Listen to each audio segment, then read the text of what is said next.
Assalamualaikum warahmatullahi wabarakatuh. Perkenalkan, nama saya Fadila Wijayanti. Saya dari Prodi D3B Fisioterapi. Saya dari Poltekkes Kemenkes Surakarta. Saya akan memaparkan sedikit tentang salah satu organ di dalam tubuh kita, yaitu jantung. Selamat menyaksikan. Assalamualaikum warahmatullahi wabarakatuh. Yang pertama, kita akan membahas apa itu jantung. Jantung adalah organ tubuh yang terdiri dari kumpulan otot yang berfungsi memompa darah ke seluruh tubuh. Secara rata-rata, jantung manusia berdenyut 72 kali per menit dalam status beristirahat dan memompa 4 hingga 7 liter darah pada tiap menitnya. Lalu, apa itu fungsi jantung? Fungsi jantung yang utama adalah memompa darah ke seluruh tubuh.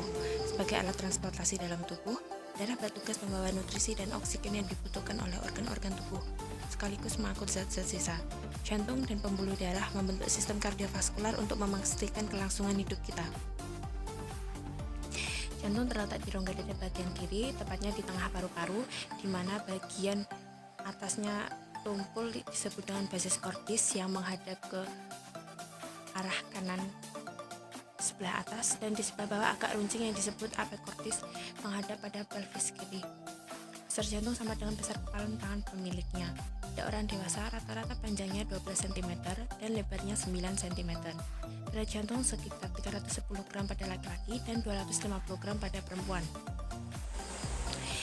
Jantung dilapisi oleh lapisan dalam atau perikardium visceral dan lapisan luar atau perikardium parietal. Kedua lapisan ini dilapisi oleh sedikit cairan pelumas yang berfungsi untuk melindungi jantung dari gesekan akibat aktivitas dari jantung, yaitu memompa darah. Perikardium juga melindungi terhadap penyebaran infeksi dari organ-organ sekitarnya ke jantung. Dinding jantung. Dinding jantung terdiri dari 3 lapisan, yaitu epikardia, adalah lapisan viscera pada perikardia serum. Yang kedua ada miokardia. Miokardia adalah bagian jantung yang berotot, terdiri atas otot jantung dan berkontraksi, dan serat Purkinje yang tidak berkontraksi yang mengantarkan impuls syaraf. Yang ketiga ada endokardia. Endokardia ini merupakan lapisan jantung yang paling dalam, yang terdiri dari endotelium tipis dan halus yang menjadi pembatas dalam jantung yang berhubungan dengan pembatas dalam pembuluh darah. Jantung memiliki 4 ruang. Yang pertama, atrium kanan. Atrium kanan berfungsi untuk menampung darah dari seluruh tubuh. Yang kedua, atrium kiri. Atrium kiri berfungsi untuk menampung darah dari paru-paru. Yang ketiga, ventrikel kanan, yang berfungsi untuk memompa darah ke paru-paru. Yang keempat, ventrikel kiri, memompa darah ke seluruh tubuh. Lapisan dinding ventrikel lebih tebal daripada atrium. Hal ini terjadi karena fungsi dari ventrikel sebagai alat pompa utama pada bagian jantung. Untuk tekanannya, tekanan di atrium lebih rendah daripada di ventrikel. Tekanan di ventrikel itu lebih tinggi karena fungsi utamanya sebagai pemompa. Jadi dia mempunyai daya tekan lebih tinggi daripada dinding atrium. Yang selanjutnya ada katup jantung. Katup jantung adalah jaringan khusus di dalam ruang jantung yang mengatur urutan aliran darah dari satu bagian ke bagian yang lain. Yang pertama ada katup tricuspidalis, terdiri dari 3 daun katup, terletak di antara atrium kanan dan ventrikel kanan. Kegunaan dari katup tricuspidalis adalah mencegah aliran darah balik dari vena.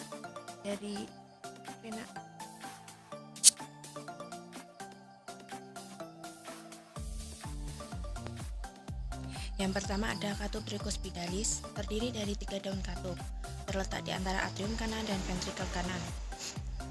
Katup tricuspidalis ini berfungsi untuk mencegah aliran balik darah dari ventrikel kanan ke atrium kanan selama kontraksi ventrikel. Yang kedua ada katup bicuspidalis, terdiri dari 2 daun katup, terletak di antara atrium kiri dan ventrikel kiri. Fungsi dari katup tricuspidalis ini untuk mencegah aliran darah balik dari ventrikel kiri ke atrium kiri selama kontraksi ventrikel. Yang ketiga ada katup semilunar paru. Bentuknya seperti setengah bulan, terletak di antara ventrikel kanan dan batang paru.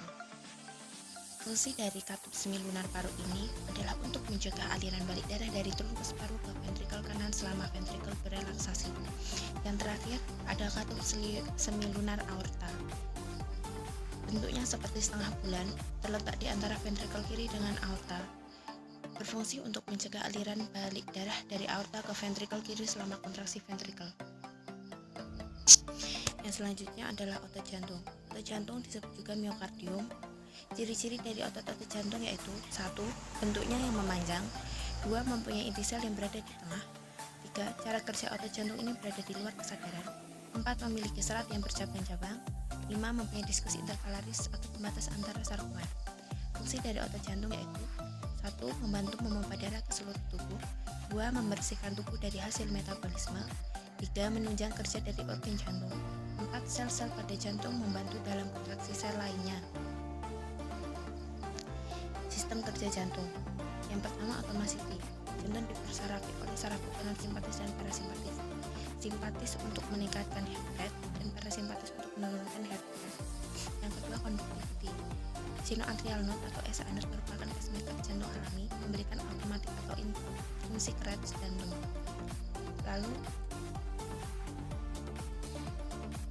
Lalu ada atrioventricular node atau AV node.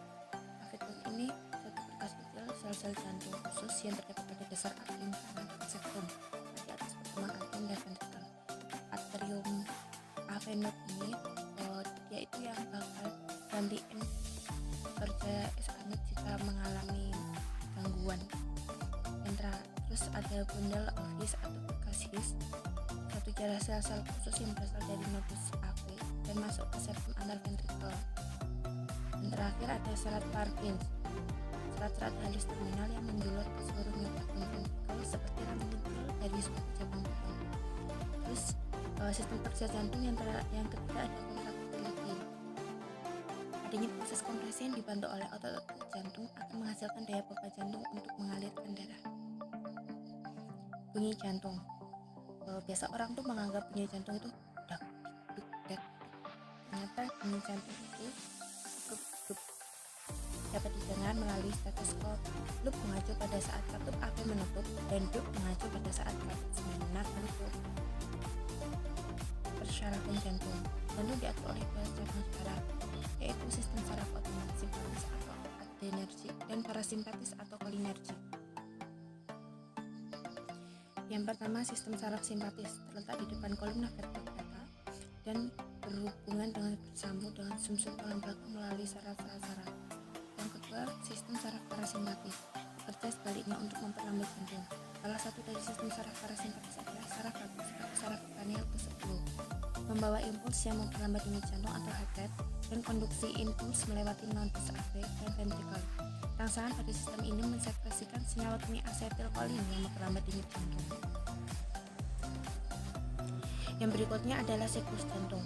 Siklus jantung menggambarkan semua kegiatan jantung selama 1 detik jantung penuh, mulai dari bagian kanan, kiri, ventrikel kanan, peristiwa kontraksi baik serambi maupun ventrikel disebut sistole, dan peristiwa relaksasi disebut tahapan siklus jantung. Yang pertama, relaksasi isofolimetrik ventrikel adalah periode selama ventrikel relaks dan katup AV dan katup memarut bulan masih tertutup. Yang kedua, pengisian ventrikel dimulai ketika katup AV membuka dan darah mengisi ventrikel. Ventrikel tetap berada dalam keadaan diastol selama periode ini. Yang ketiga, kontraksi ventrikel atau sistole ventrikel dimulai ketika potensi aksi nodus AV memasuki ventrikel. Yang selanjutnya ada curah jantung. Curah jantung itu berguna untuk menilai efektivitas jantung. Cara mengukur curah jantung yaitu denyut jantung dikali isi sekuncup. Nah, isi sekuncup ini adalah volume darah yang dikeluarkan dari setiap ventrikel selama sistole dan dipengaruhi oleh beberapa faktor, yaitu load, kontraktilitas, dan afterload. Curah jantung meningkat dengan latihan karena keduanya isi sekuncup dan denyut jantung meningkat. Selama latihan, curah jantung dapat meningkat menjadi 30-35 liter per menit. Perbedaan antara curah jantung ketika seseorang sedang beristirahat dan curah jantung maksimum disebut cadangan jantung. Semakin besar cadangan jantung seseorang, semakin besar kapasitasnya untuk melakukan latihan. Penyakit jantung dan kurang olahraga bisa mengurangi cadangan jantung dan mempengaruhi kualitas hidup seseorang. Sekian sedikit penjelasan mengenai organ jantung yang bisa dilakukan. Semoga bisa bermanfaat untuk kita semua, menambah wawasan